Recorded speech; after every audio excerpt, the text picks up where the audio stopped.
I'm Mark Ahlstrom, President of the ESIG Board of Directors and VP of Renewable Energy Policy for NextEra Energy Resources. So welcome to the 2020 Fall Tech Workshop. Energy Systems Integration Group is an international nonprofit educational organization that serves the critical roles for all of those working in the technical and transformative aspects of power systems, both in North America and around the world. Dozens of us volunteer our time to the organization, whether through serving on the board of directors or advisory council, chairing and participating in working groups and task forces, moderating and participating in panels and webinars, writing blogs, and many other activities.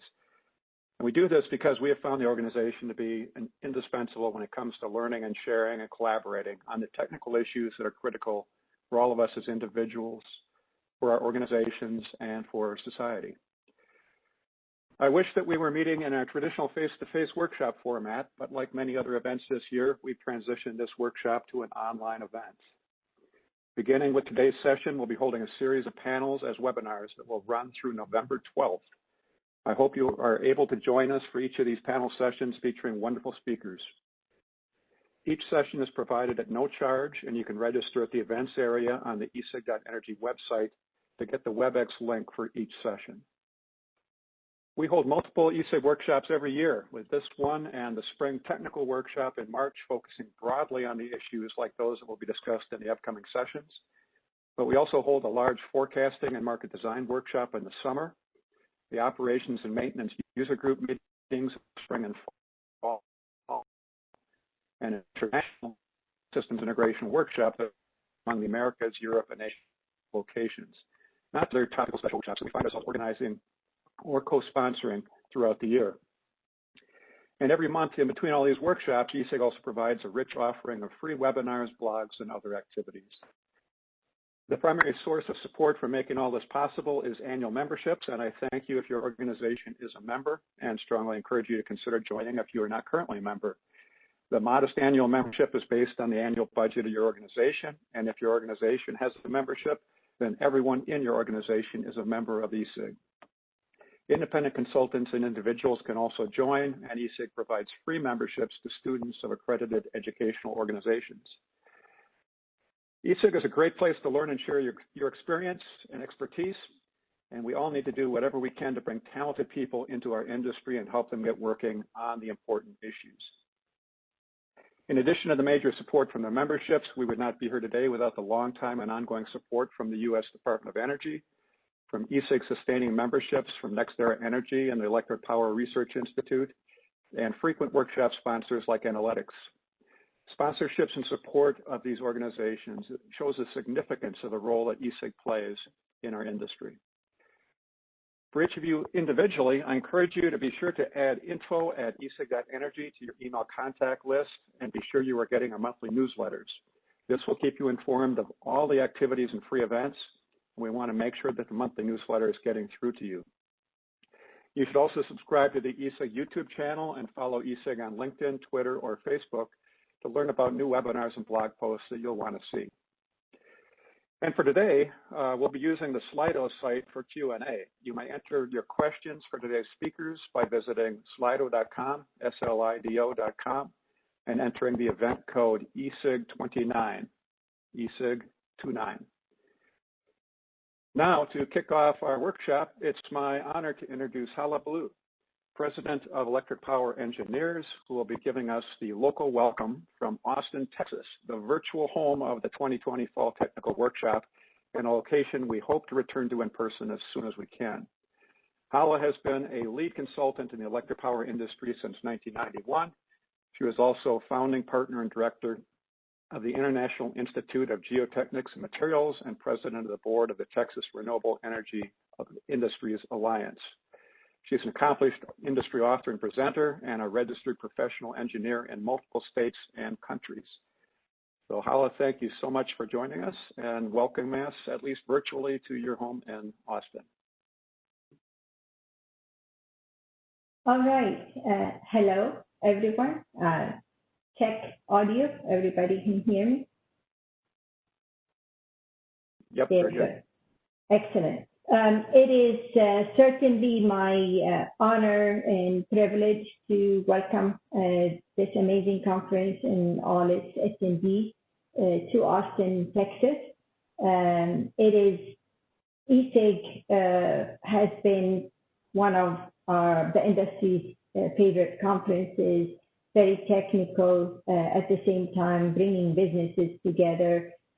EPE has been a very loyal member of ESIG in its many forms before, from the days of the initiation of wind, and it was named different, and it transitions every single time to keep serving the industry of our grid and our utilities. I really am privileged to be able to welcome everyone, and although this is an online conference, I wish you were in person. I get to have the experience to try in just a few minutes, take you on a ride here through Austin, make you feel like you're really here, as I do feel this conference actually taking place here, and also entice you to come visit on next conferences here in Austin again. Austin is awful. It is a place you don't want to move to. It's just declining and everybody is fleeing away from Texas. I wish I can say that.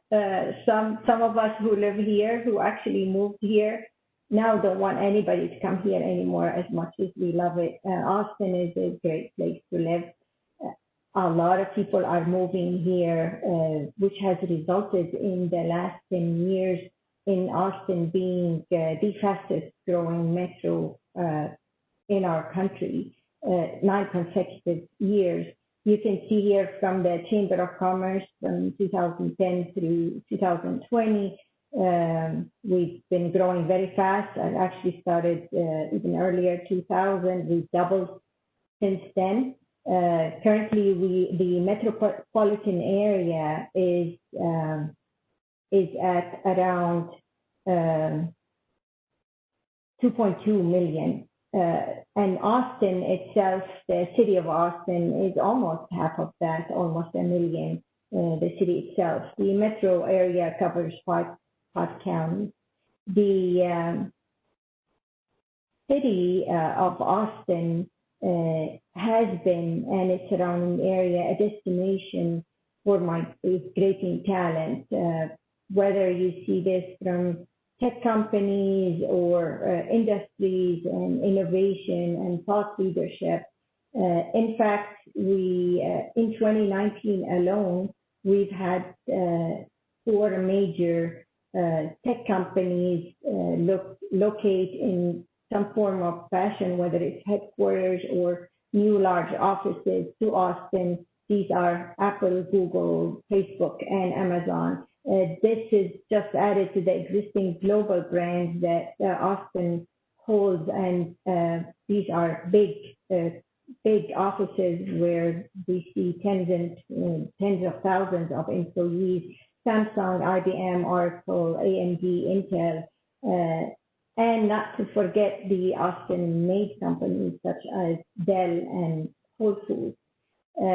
Our state capital is very special. It is the tallest, and it sits very close to our Town Lake River, which hosts the hike and bike trails. And we're all very, very excited to welcome you to Austin and let you know that if you wanted to come visit, we welcome you. If you wanted to stay, we want you to think about it really hard. And guess what? Tesla Giga Texas is coming to town. 1.1 billion assembly plant is coming to Austin. Austin is going to continue to host growth for the next several years to come, and we are glad to be here and support that growth. Next slide.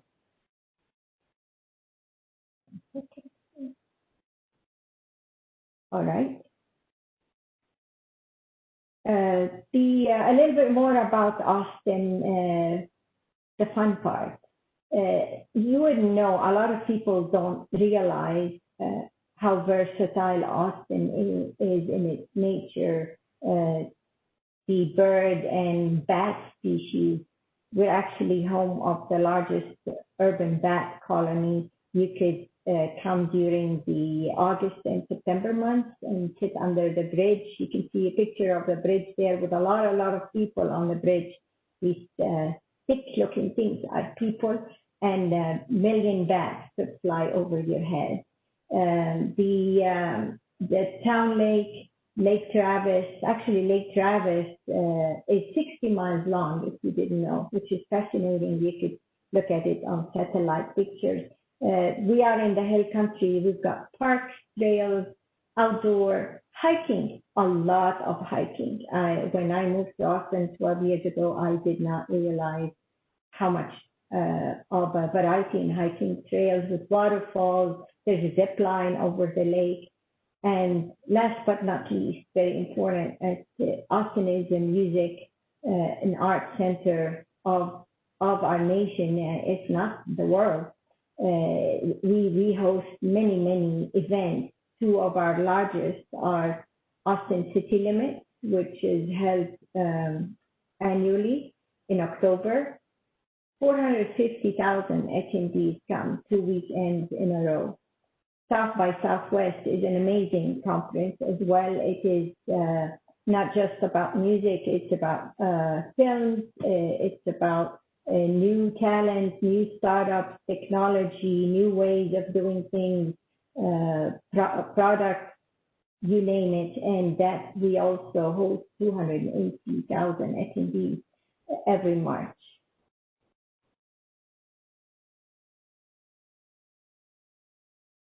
What do we know about Austin in the energy and the energy space? Texas certainly has been a lead in renewable energy, particularly wind. We in Texas have really the first large wind farm and the first large utility scale solar farm in the entire North America. In the very beginning of time, where nobody thought that renewables will be here today, we've been very successful at integrating renewables. We also have embraced, although our power prices are low, we have embraced through our municipalities and several other utilities very progressive approach to integrating technology and embracing the future. The metropolitan service area is not just the city of Austin. We've got other utilities that serve this area, such as Pedernales and Encore, and they each have amazing initiatives. At Pedernales, which is where recently I used to live in that service area, they are very aggressive about new projects and new technology. But I'll summarize the City of Austin goals that have been recently set here this year, I believe. City of Austin serves half of our population in the metropolitan area. So 2030, 2035 goals, anywhere in between, are set to become 100% carbon free and to add 1,200 megawatts of energy efficiency and demand response, as well as 375 megawatts of local solar generation. I have a feeling that this will be exceeded, the megawatt numbers. We've always done it in Texas. We've exceeded our goals time and time again. In 2019 alone, the City of Austin, or Austin Energy, supplied its members to 38% of renewable power of the mix. The mix purchases power from 6 utility-scale solar farms and 8 wind farms. It's interesting to note that in May 2020, just the fact that Texas added 420 megawatts of load, and at the same time, 1,000 megawatts of solar, just kind of speaks to peak load and technology and renewables, how they play. We have 25 gigawatts of wind power installed, 3.4 4 gigawatts of solar. Dan will be speaking next. I'm not sure how much he's going to tell us, but there is a tremendous amount of additional renewables in our queue. It's very interesting to look at that. Sorry, I'm just using the arrows in the wrong direction. Hope I didn't confuse anybody. I'm down to my last slide. I want to say Austin, Texas, altogether, we know we've always been an energy state where we've been amazing in integrating renewables. And here we are again. We see several of our Texas metropolitan areas, not just Austin, San Antonio, CTS in San Antonio, City of Denton, several other municipal areas that are basing to integrate more DERs in adopting demand response program. Actually, Federales Electric has that as one of their goals, low-hanging fruit of demand response programs to offset peak demand and other very important aspects of managing our grid. Electrification of transportation and technology. We saw on another slide, City of Austin is encouraging public and private partnerships in that aspect. Resilience and microgrids. We also hear about in Austin, we have the Austin Shines program, which is was adopted and completed by Austin Energy over the last 4 years. It's a very interesting project to look at. We're all bracing for the future. Making the future happen is going to take all of us, all the stakeholders. That's why we love ESIG. There is a lot of challenges to solve, starting with the need to digitize the grid, data management, big data technology, modeling, granular modeling of technology, market dispatch on distribution, and it's all going to require grid architecture. I believe Dr. Lorenzo has been speaker at ESIG several times, working with the DOE on grid architecture, all the way to advanced network, advanced new intelligent software, optimization, AI, different ways of doing SCADA and ADMS so that we can control DERs. To me, it's very exciting. To ESIG, it is the same. It is our job to bring it all together and make it happen. And it's going to really take all of us to make a transition from pilot projects all the way to a grid that operates in a new modern world that is evolving every day. No one has done this better than ERCOT in integrating renewables since 2000, and I'm very glad that the next speaker will be Dan and speak to us about the successes of ERCOT, at least from my perspective, and perhaps throughout this conference we'll all figure out how to embrace the new evolving future. Thank you, and very glad to welcome you to ESIG 2020 in Austin. Thank you so much, Hala. That was perfect. Thank you for your welcome virtually to Austin, Texas. As the keynote speaker for our workshop, I'm now very honored to introduce Dan Woodfin, the Senior Director of System Operations for ERCOT, which of course is the system operator for the Texas interconnection in the United States. Dan oversees the day-to-day operation of this power system that serves 26 million people across the huge state of Texas, as well as various engineering support activities, including renewable integration and forecasting and ancillary services design. ERCOT is a longstanding member of ESIG, and Dan is a longtime participant at ESIG. So thank you for coming back here, Dan, and being our keynote today. We look forward to your comments. Thank you. Sure. Thanks, Mark. So I'm not going to give you a lot of background on ERCOT, but I will put a few things into context to help for those of you that may not be as familiar, to help you understand kind of the rest of what I'll be talking about. ERCOT's an electrical island. We serve about 90% of the load in the state of Texas. We have a summer peak demand of about 75 gigawatts and a minimum demand during the spring morning of about 25 gigawatts.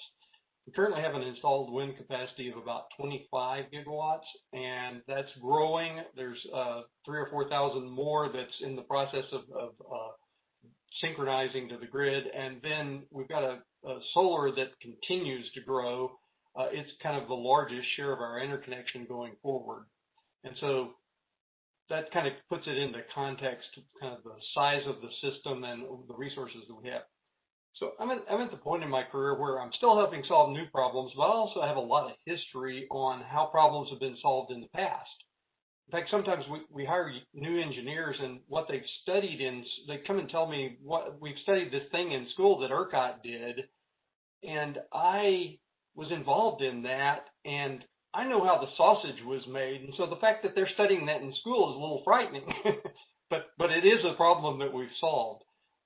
So what I find myself doing is building a lot of bridges in knowledge between what we've done in the past and how we've solved those problems, and trying to solve new problems going forward so we don't make the same mistakes, and so that we can build on those successes of the past. So that's what I want to do this afternoon, is really look back at where we've been and look forward to some of the new issues that are coming up with respect to integrating new energy systems into the ERCOT system.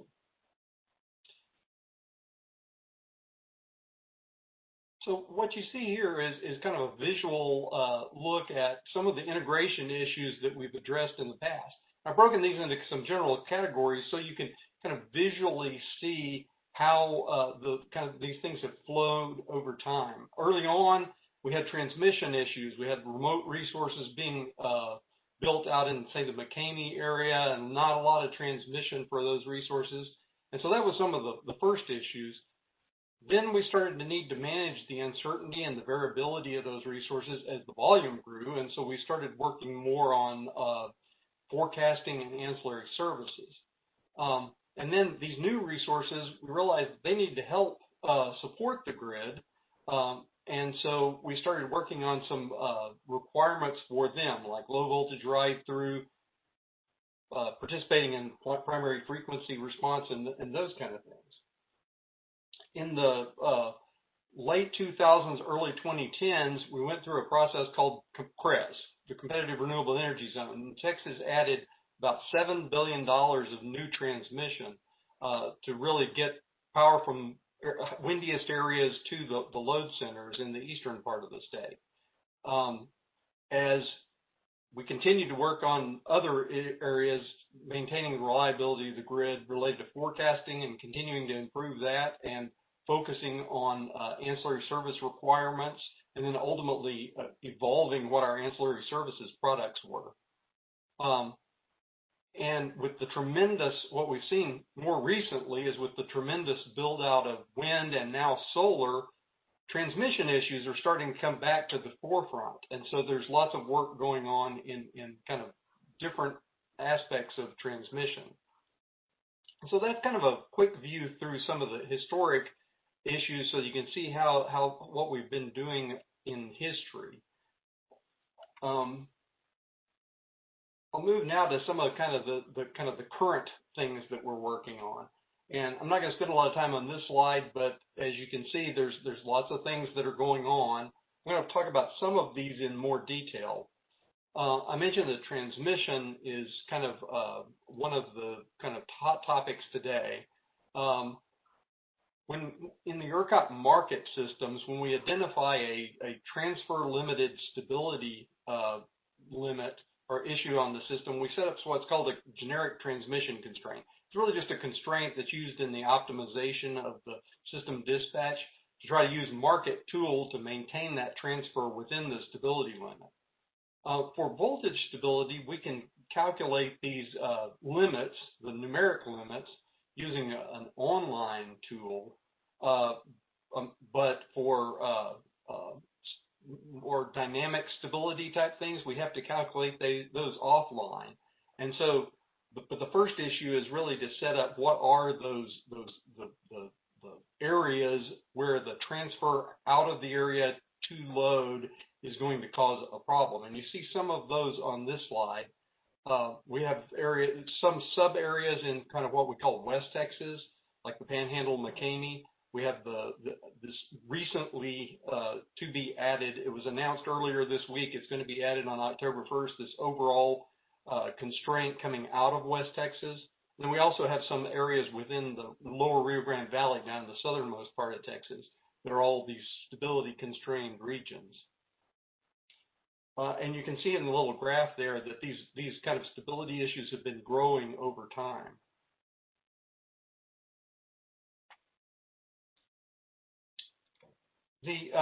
I mentioned earlier that we have to calculate the stability limits based on these tools. For dynamic stability today, we're having to calculate these limits, the numeric limits, based on offline studies using things like PSSE to calculate dynamic stability studies to calculate what those numeric limits are. We're working toward being able to calculate those online based on actual system conditions using our TSAT tool, but we're currently in the process of trying to gather wind dynamic models that work with TSAT. And as soon as we get all of those models in and do a little tuning, we'll be able to calculate those numeric limits using TSAT based on kind of the current operating conditions. Until then, we're having to put in place more conservative limits because those limits that are calculated offline ahead of time have to cover a wide variety of potential system conditions. And so we really want to move toward doing these calculations in TSAT so that we can take more advantage of the system and not have those limits be as conservative as what they have to be in these static tables that we use today. One of the issues is that as the system in certain areas, particularly the panhandle, that was one of the first areas, becomes weaker. It's further away from the synchronous machines that kind of set the heartbeat of the system.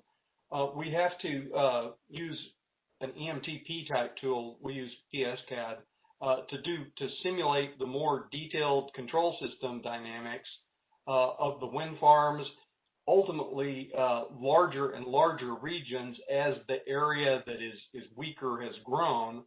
And to some extent, we're starting to run into some limitations there that the tools that we're using can't really be used in real time. So this advantage that we would get if we have to go down the path of running PSCAD, we wouldn't be able to do those in real time because it takes a long time to run.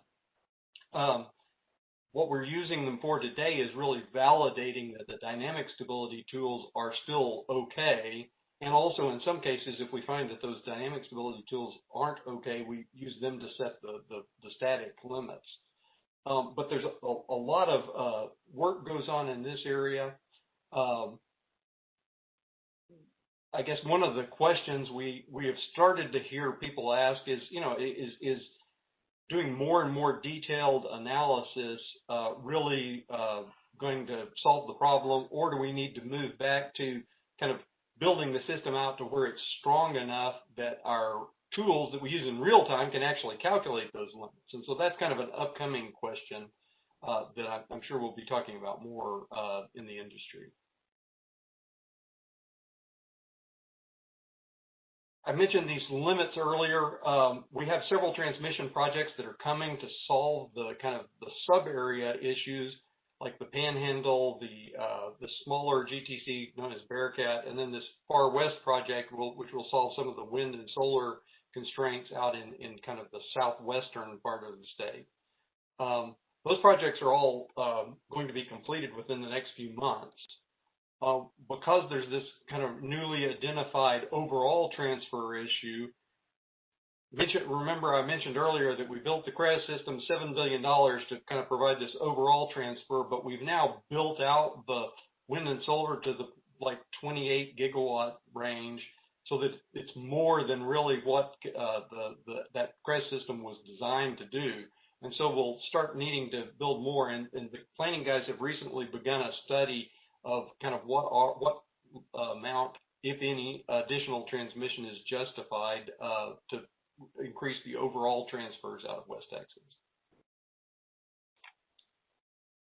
Switching gears a little bit now to talk about ancillary services and forecasting. One of the things that we've noted recently is the solar build out has really in the last year gone up significantly.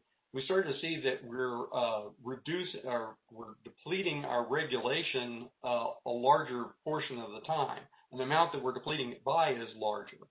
And so as we started looking at ways to solve that problem, we want to get to the point where we're doing an intra-hour solar forecast, and we're doing a project with DOE and our solar forecast vendor to try to develop this intra-hour solar forecast so that then we can incorporate that intra-hour forecast on a 5-minute basis into our system dispatch and actually use the dispatch to rather than assuming persistence for solar.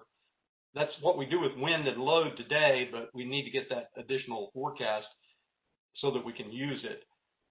In the interim, there's this rule, SCR System Change Request 811, that will allow us to at least put in kind of the diurnal pattern, use the hourly ramps, the hourly forecast differences to project what those 5-minute ramps are going to be and put those into the dispatch.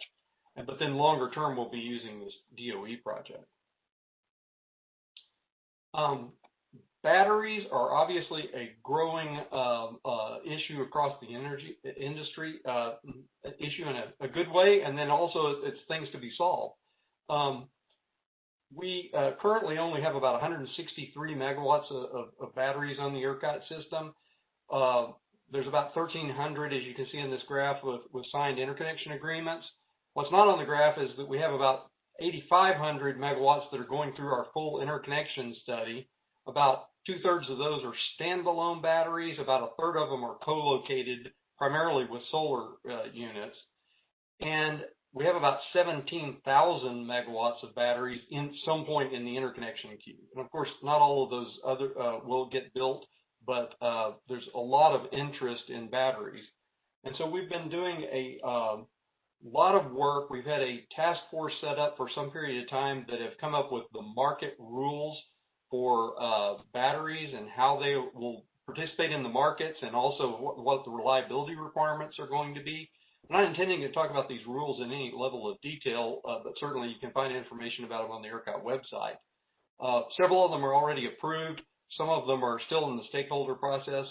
While the kind of ultimate solution of using a battery as a single device and having it be able to charge, that single device charge and discharge is not yet going to be implemented until this major market systems upgrade that we have in 2024. We've been able to develop mechanisms and rules that will allow batteries to fully participate in the interim period, and so that's why we're getting all this interest today.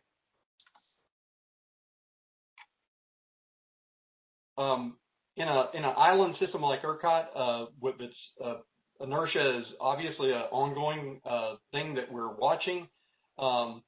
When we have lower commitment of synchronous generation, either during low load and high inverter-based resource type periods, as you can see in this graph, the level of inertia has remained somewhat steady, that minimum level that we're seeing, but really across most of the range, it's remained steady over time as a part of our just normal market commitment of generation. The question that folks have started to ask is, as we get more batteries on the system and they're not providing inertia, but they are providing a responsive reserve and other ancillary services, does that reduce the amount of synchronous generation that's going to be online providing those services? And so will we see a change? And so it's definitely something that we're keeping an eye on.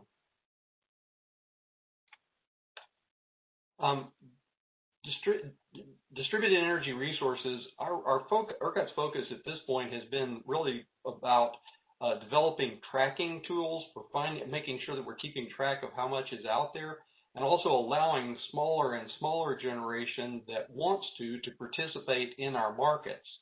And so we've, at this point, you see on the graph there, we've got about 850 megawatts that are settlement-only distributed generation, so they're getting kind of the load price to when they participate. 360 megawatts that are truly resources, but they're smaller generators. And then none of this looks at kind of the rooftop solar and those kind of things, there are estimates that we have about 700 megawatts of that. So it's certainly not in the same category as, say, California is on this, but we haven't spent as much, and therefore we haven't spent as much time on kind of integrating those into forecasting and planning and those kind of things, other than participating in NERC Spider Task Force and IEEE 1547 activities and those kind of things. We're definitely engaged in those, and we see it coming, and we're starting to work on that more over the next year or so. So to close, what does the future look like? I mean, I don't have a crystal ball, but I think the one thing I can successfully guesstimate is that change is going to continue. As an industry, we seem to be doing a better job of preparing for those challenges more proactively than we've done in the past. New issues are going to rise. Solutions will be developed just like they have been in the past. And I just want to support ESIG in the activities that it performs through groups, through technical workshops like the one we're doing here, to promote this collaborative sharing of information and technical problem solving on these kinds of issues. I look forward to seeing that collaboration continue, and I thank you for your participation in this conference and hope you enjoy the rest of it virtually. Thanks, Mark. Thank you so much, Dan. That was great and much appreciated. For those of you who are dialing in from around the world, he was referring to Texas as an electrical island and not a physical one if you're currently in Ireland or someplace. But yeah, it's an interesting case, and ERCOT has done just a fabulous technical job of attacking a lot of these issues. Thank you so much. Quick reminder, we are getting some questions in. You can use slido.com and enter the event code ESIG29, ESIG29. If you want to put in questions, we'll answer those that we can. We might not be able to get to all of them. We'll try to get back to you with that. There will be a recording of the presentation, and the slides will be emailed to you shortly after the webinar, along with some answers. So with that, I would now like to bring up Charlie Smith to the virtual podium. Charlie is the Executive Director of ESIG, and thankfully for us, he always has been. Charlie will provide an overview of what to expect at the rest of our workshop over the coming weeks and what's happening in the industry. Charlie? Hi, it's nice to be here with you. Nice to be back in Texas. Thank you, Hala, for the welcome to Austin, and thank you, Dan, for the introduction to ERCOT. I'm going to give a little bit of overview on what's going on in the workshop. Whoops. Ryan, I think I hit the wrong key. It's back to the right. No, you're good. Right one. Okay. All right. Sorry. So just a quick overview of the sessions coming up for the next, I guess it's about 6 weeks or so. It's a very good mix of the various things that are going on in the industry and around the country and around the world. After the welcome session, we've got an opening plenary talking about what's happening in the world of 100% clean energy, and I'll touch on a few highlights from that a little bit later in this overview. Julia from ERCOT will chair the mandatory session on challenges with weak grids and low inertia. Some really exciting stuff happening on hydrogen production. We've got 2 sessions on different aspects of that, one on projects and one on more integration-related topics, hydrogen production and then fuels for the future. And some really exciting developments in corporate procurement of clean energy 24/7. There was a very good webinar by Google on that this morning, if any of you saw it. So the last half of the session of the workshop, interregional transmission, kind of an ongoing, never-ending struggle to get enough transmission to handle the integration of all the new resources coming onto the system. At the other end of the spectrum, the DER evolution and system impacts down in the distribution side of the business. System planning, a perennial consideration for all the things that we're doing. We move to high VRE penetrations. Some really interesting things happening in offshore wind. It's finally starting to happen here in the U.S., first on the East Coast and perhaps a little later on the West Coast. Focus on some transmission activities there. Advances in system operation and market design, always a consideration, has been for a long time, and I think will be for a long time into the future, for how to evolve the markets to manage more renewable energy. And then a really nice wrap-up session, generation and storage technology. We kind of take a look at energy storage, wind, solar, where it's been and where it's going, give you a sense of the events of the future. So I always like to go through a report on, based on the Lazard study at the end of each year on the cost of energy from different sources. And the costs under that first bullet from the Lazard report are lowest unsubsidized energy costs. So busbar costs unsubsidized for major sources that we see today. And the most interesting ones are the ones toward the bottom, combined cycle at $44 a megawatt hour. I think a few years ago that might have been $40 a megawatt hour. Utility scale solar at $32 a megawatt hour, wind energy at $28 a megawatt hour. These are on the basis of produced from a study that Lazard does every year. It's not perfect, but the nice thing about it is that it's consistent. It makes the same assumptions for the financing, for example, for all the different sources. So we're comparing apples to apples, not apples to oranges. But then you look at those lowest unsubsidized energy costs, and you compare those with what's going on in the industry. So just looking at some industry publications, I kind of keep my eye on for recent PPA prices. Utility scale solar, $15 to $22 a megawatt hour. Wind energy, $11 to $25 a megawatt hour. So those are the prices that a utility might pay with a PPA after the subsidies are taken into account. And that's really what's driving the interest in renewable energy. And we haven't seen the low end of those prices for wind and solar yet either. Along with that, the storage systems, Lazard is also doing a report at the end of every year now, looking at some different generic solar systems. I'll only focus on the first two here. A peaker replacement, 100 megawatt 4-hour lithium ion battery, delivered energy costs, lowest unsubsidized, around $165 a megawatt hour. And then a utility scale PV plus storage, 100 megawatts of PV and a 50 megawatt 4-hour battery, down around $100 a megawatt hour of delivered energy. And look down here at the PPA prices.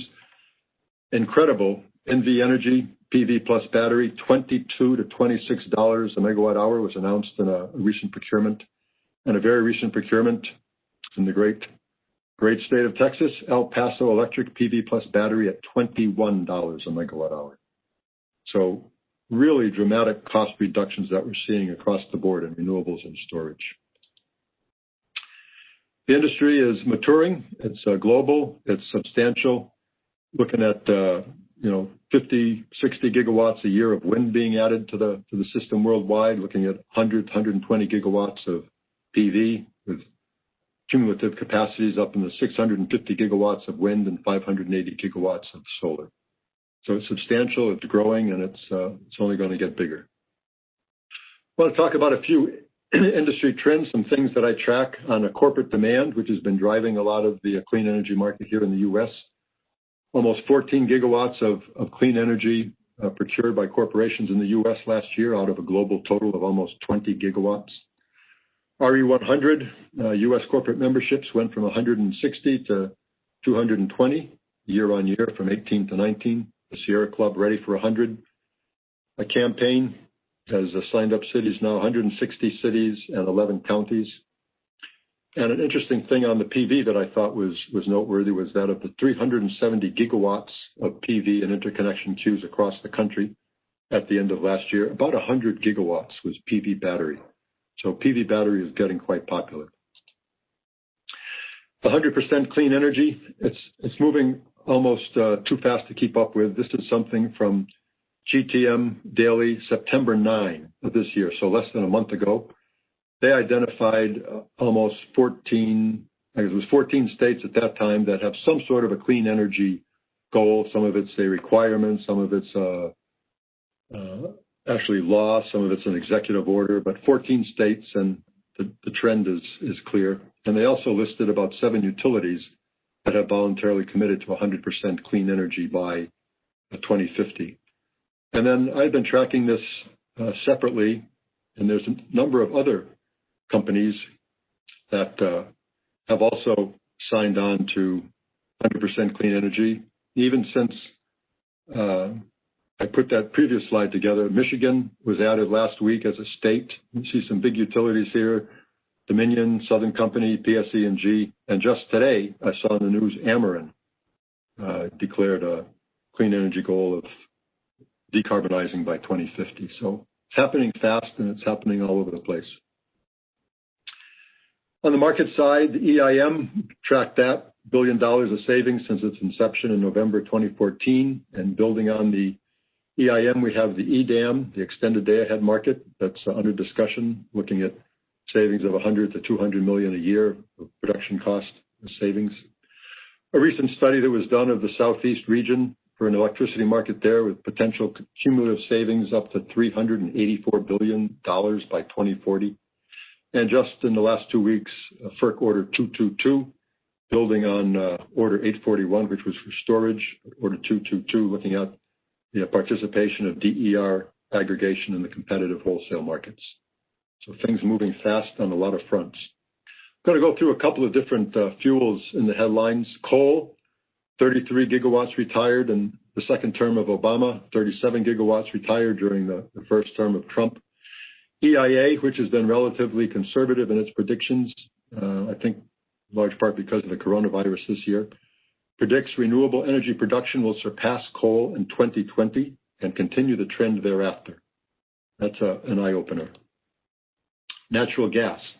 Here's a flip from the EIA. Typically, in their annual energy outlook, they've been criticized in the past for being behind the times and being slow to recognize the changes that are taking place. So in 2019, their base case was for natural gas providing 39% of energy in 2050, with renewables at 31%. And 1 year later, going from 2019 to 2020, the annual energy outlook flipped. It's got natural gas projected to provide 36%, with renewables at 38%. So quickly moving targets. And hydrogen. Seeing more and more hydrogen in the news. Air Products, the largest hydrogen producer in the world, building a green hydrogen plant in Saudi, powered by 4 gigawatts of wind and solar. The EU, with a hydrogen strategy targeting 6 gigawatts of electrolyzers by 2024, 40 gigawatts by 2030. These are plans right now, targets. They're not cast in concrete yet, but it gives you an idea of the direction things are going. Big project in Australia, green hydrogen with Lightsource BP, powered by a 1.5 gigawatt wind and solar power plant, and then a Shell consortium with a nearly 800 megawatt Dutch offshore wind plant that will include solar, storage, and green hydrogen. So hydrogen is another fast-moving target that's going to be a bigger and bigger part of the story. Storage, Vistra, just getting approval to expand the Moss Landing battery in California to 1,500 megawatts, 6,000 megawatt hours. Big plan for Neoen in South Australia with a 900 megawatt battery, and then an Australian fossil generator. Now there's 150 megawatts of a 500 megawatt battery at a coal plant that's closing in New South Wales in 2023. It wasn't that long ago, you remember Hornsdale, when Tesla built the 100 megawatt battery in South Australia. And I guess its days as the largest battery in the world are coming to an end. Recent headlines on the 24/7 corporate front. Mercedes parent signs 100% renewable PPA with Statkraft for 24/7 real-time requirements for all of its German operations. Google, in the last week or two, announced the pledge that by 2030, it will run its entire global business on carbon-free energy 24/7. And in parallel with that, we've got some interesting developments offshore. I mentioned the transmission, but the wind, we've got 25 gigawatts that's been announced off the east coast of the U.S. here. I always like to keep track of what Jim Robo from NextEra is saying. He's a real industry leader, with NextEra having the largest renewable energy portfolio in the U.S. He made his regular claims about how disruptive wind and solar are going to be to the existing market, and made a prediction that the EIA estimate of 35% electricity from renewables by 2030 could be as high as 50% and could be 70 to 75% by 2050. Bringing down rates across the country at the same time and delivering reliable power. That coming from the CEO of probably the largest it's actually a combined renewable and conventional power plant also, and conventional utility. And then on the earnings call in 2020, two new predictions that they anticipated: unsubsidized new near-firm wind at $20 to $30 a megawatt hour. That means wind with some storage. Wasn't real definite on how much storage. And similarly for solar, new near-firm solar, $30 to $40 a megawatt hour. And even looking at a $40 megawatt hour combined cycle plant, that's still a very competitive and very disruptive trend that's taking place. Excel, I wanted to reemphasize one thing from there that I said previously, and that was that I've said at previous meetings. This is coming from the CEO, Ben Focke. Plans to cut carbon emissions 80% below 2005 levels by 2030 will be fairly easy and affordable. Getting all the way to 100% is the tough part. For the last 10 to 20%. Not quite sure how to do it, but in another decade, I think people feel pretty confident that they'll see a pretty clear path to getting there. And then Alice Jackson, the president of Public Service Colorado, put a nice editorial in November, December 2019, PES magazine that I'll come back to at the end, talking about Excel's plans. BP, you may remember the last time I showed you the BP Energy Outlook for 2018. They had peak oil production occurring in 2035. The new BP Energy Outlook came out this month. It says peak oil production may have been reached in 2019. Again, impact from the COVID, but yesterday I think I saw the Dallas Federal Reserve Board survey said 66% of the Dallas oil businesses are saying the same thing. They had a number of takeaways in their energy outlook, about a dozen. Key takeaway number 11 caught my attention, wanted to share that with you.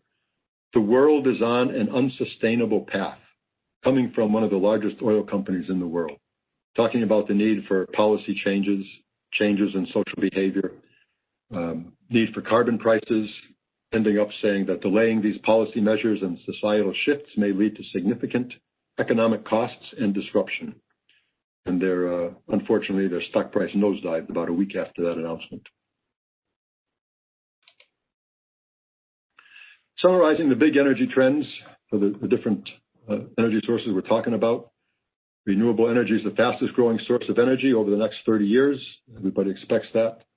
Demand for oil is falling over the next 30 years. Natural gas is a little more steady, not falling quite so fast. A lot of people looking at that still as a transition fuel, in spite of the declining costs of wind, solar, and batteries. Importance of electricity is only increasing as the need for decarbonization is recognized. Some people predicting that over the next 30 years, we'll see a 2 to 2.5 times increase in electricity consumption and increasing use and interest in hydrogen. So I want to move a little bit more to climate risk and investment risk from some big names in the investment community.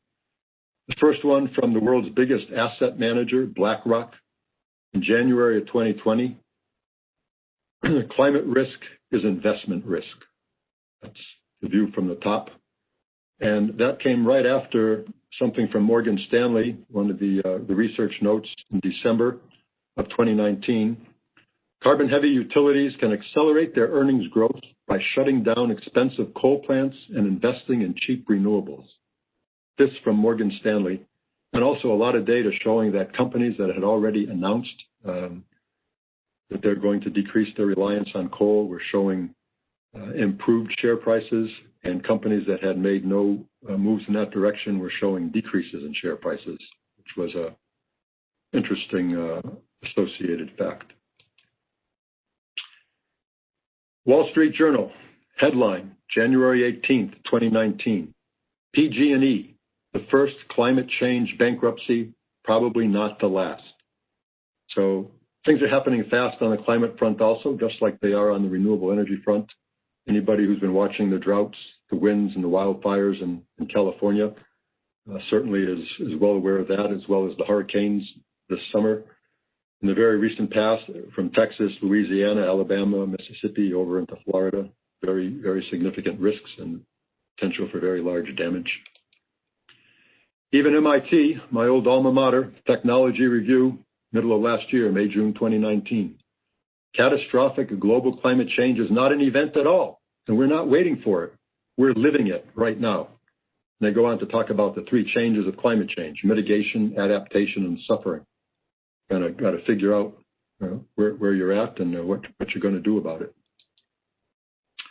Help is on the way. I think that Hala left us on a very positive note, saying that there's a lot of good things going on, a lot of good people working on what needs to be done, a lot of help in the pipeline. The next decade is a very important decade. It's a critical decade for the power system, for the environment, for the globe. And I really look forward to working with everybody over the next decade to try to get things on the right track and keep moving along. And I'll put in a plug for next year's meetings: spring meeting in Tucson, meteorology and market design in Denver, fall meeting in Austin. If I had to guess right now, I would guess that the first 2 will be online. We'll see about the 3rd one. And this is the IEEE magazine that I mentioned that has the editorial in it and also some really good articles on the wind and solar integration. I have the good fortune to be able to be the guest editor for this magazine. Hopefully you all received a copy at the end of last year. It went out around the same time as the dues invoices did. And if you didn't, or if you wanted some more copies, just ask Ryan. We have a good supply of them. Okay, thank you, Mark, and I'll turn it back to you. Thank you very much, Charlie. Just a quick reminder, the slides and a recording will be distributed to you. If you registered, you'll automatically get that afterwards. We have time for just a few questions to get started, and we'll try to follow up with those we can. One question came in for you, Dan, in terms of, and others please join in with Hala and Charlie. You talked about the stability issues, which is an extremely nerdy topic that a lot of us spend time explaining to the rest of the world what we're even talking about. But the question was, what do you see as the promising solutions to maintain stability in ERCOT with increased penetrations of inverter-based technologies? Well, I think we've done some already where we've added a few synchronous condensers to try to provide more system strength into the panhandle region, which is the first weak area.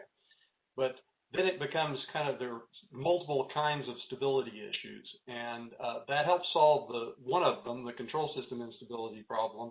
But then you start running into potentially an angular stability problem between those synchronous machines and other synchronous machines as you try to move more power. Or you may run into a dynamic voltage stability also associated with trying to move more power. So to some extent, it's a matter of maintaining stability on the system is reducing the amount of power flow.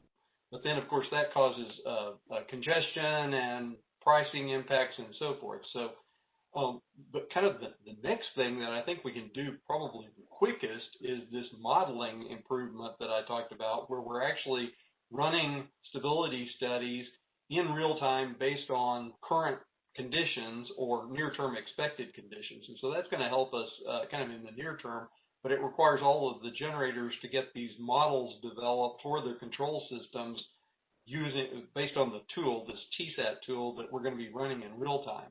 And so we're currently working with those generators and a lot of the vendors to try to get those user-defined models for TSAT developed so that we can start doing those simulations.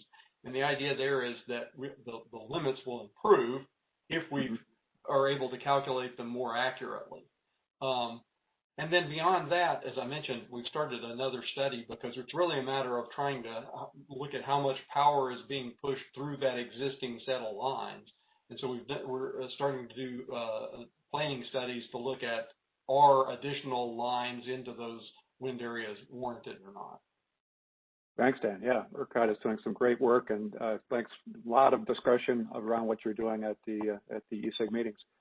Hala, briefly too, one thing that came up that I think you know well is the leadership of the Austin area in particular, and Texas overall, in terms of integration of distributed energy resources, demand response, efficiency, and so forth. What you have view of the main challenges you see for going forward with the massive integration of such resources, in Austin and more broadly? Yes, definitely. The same issues we saw on transmission, except we will see a lot more devices. It is modeling, being able to model every single device in a way that you can see how it's going to happen, both in operations and planning. So the two major hurdles is we need to digitize the distribution system first. We've got many areas of our nation, not Austin Energy, I believe they have their system digitized, but we've got huge companies that still have paper maps in some areas. So just think about that when Dan is sitting worrying about running the user-defined models for what he has on his transmission grid, and that's how granular we're going to need to go very fast with DERs in order to be able to run the system, and not to mention plan for it, because we can't just let it happen. We have to be able to model these particulars that we have learned of in the transmission system. So digitization and network modeling and device modeling, we really need to come down really hard on this and make it happen very fast so that the utilities are ready.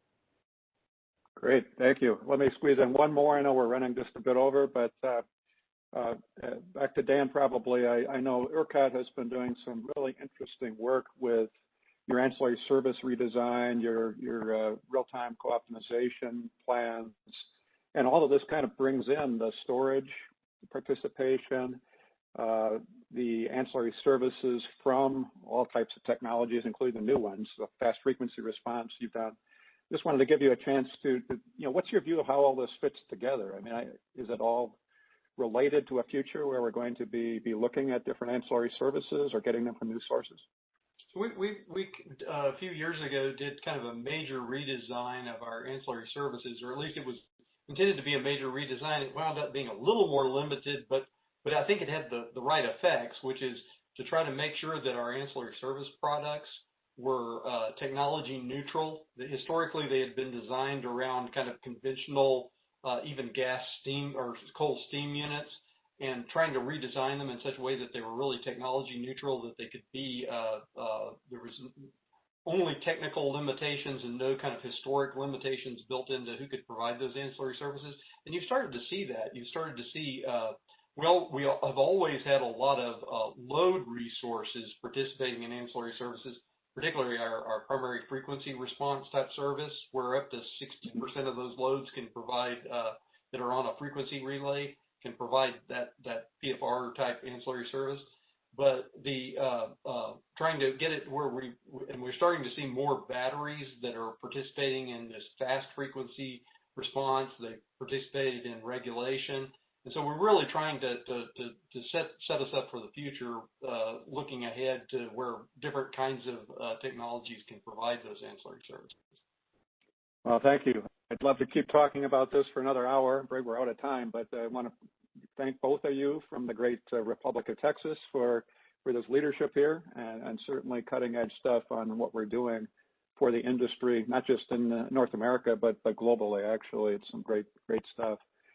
So thank you for joining us today, everybody. I hope we'll see you at other ESIG workshops coming up. You can register for those at the website in the events area at esig.energy. There is a unique web link for each one, so register for all the webinars that you are able to participate in. The slides and the recording will be emailed out to all of you. And I thank you for your ongoing support and participation at ESIG. Have a great day and be safe and well. Thank you. Thank you.